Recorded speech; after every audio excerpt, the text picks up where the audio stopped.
And the problem with focusing on these two things is that if we base our identity when we stop having the thing, maybe we go through a season of loss, we don't have as much money, or dealing with some struggle financially, or we have an injury inside of our body, our entire identity is wrapped up in this. And we often feel, man, what is my purpose? I feel like I'm off path. And that affects our thinking.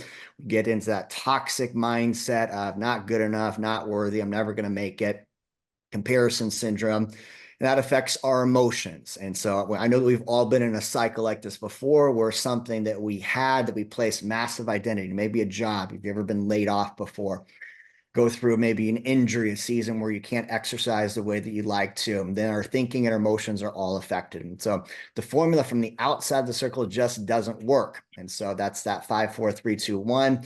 It ends up creating almost a prison of your own creation.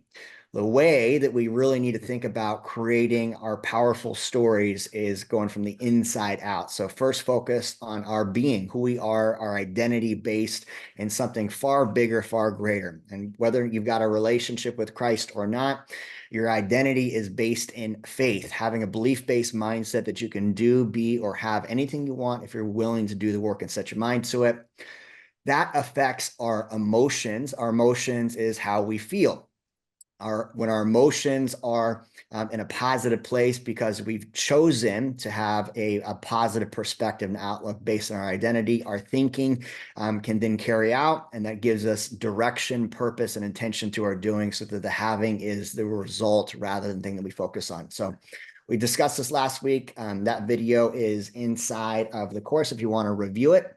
But I want to follow up on that and really talk about this formula from the standpoint of our 4 F's. So we know that we spend a lot of time on faith, fitness, family, finances. Those are the 4 aspects to a life of fulfillment.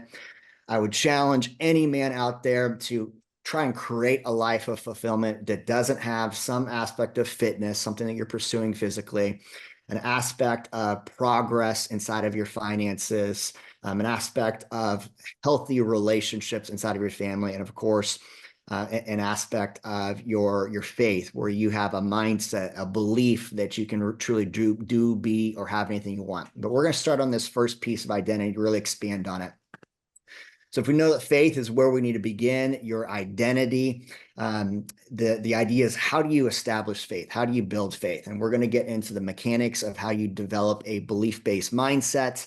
And I just want to follow through with going back to our core principles, which is vision is step number 1. Just to give you guys a little bit of meat and potatoes around this, there are countless passages inside of the Bible.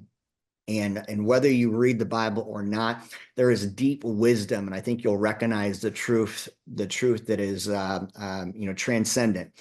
And so I just want to read through a few of these so that it really establishes that this is the first step to developing a life truly that is fulfilling for you. Hebrews 11:1. Now faith is the assurance of things hoped for, the conviction of things not seen. The thought behind this scripture is that you have to believe in something that you don't yet have in order to truly have that potential. If we focus on fear rather than faith, and we've all been there before, what do you end up creating? You create more of that thing that you're afraid of. And so the faith behind this the reasoning behind this is that faith is the assurance for things that you hope for. So always focusing on that vision, that thing you want in the future, that is bigger, greater than any problem that you're facing. So as you walk through those valleys, you can see that peak, that point on the horizon that you're striving and working towards. Trust the Lord with all your heart, and do not lean on your own understanding. In all your ways acknowledge him, and he will make straight your path. A great example of a faith-based scripture. Same kind of thing. If you are only focusing on your current problems and your current perspective and your current challenges and obstacles, you're lacking faith. But the issue with that is that you're not allowing God to work the miracles in your own life. And if you've ever walked through a valley, you know that the first thing that you can do is you can focus on the fear, focus on the problems, and that tends to expand whatever the problem is. It puts you in a state of victim mindedness as opposed to being truly the victor for your life. Jesus said to him, if you can believe, all things are, or Jesus said to him, if you can believe, all things are possible for one who believes.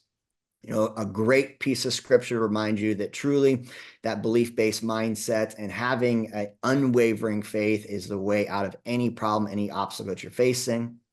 Truly, I tell you, if you have faith as small as a mustard seed, you can say to this mountain, move from here to there, and it will move. Nothing will be impossible for you.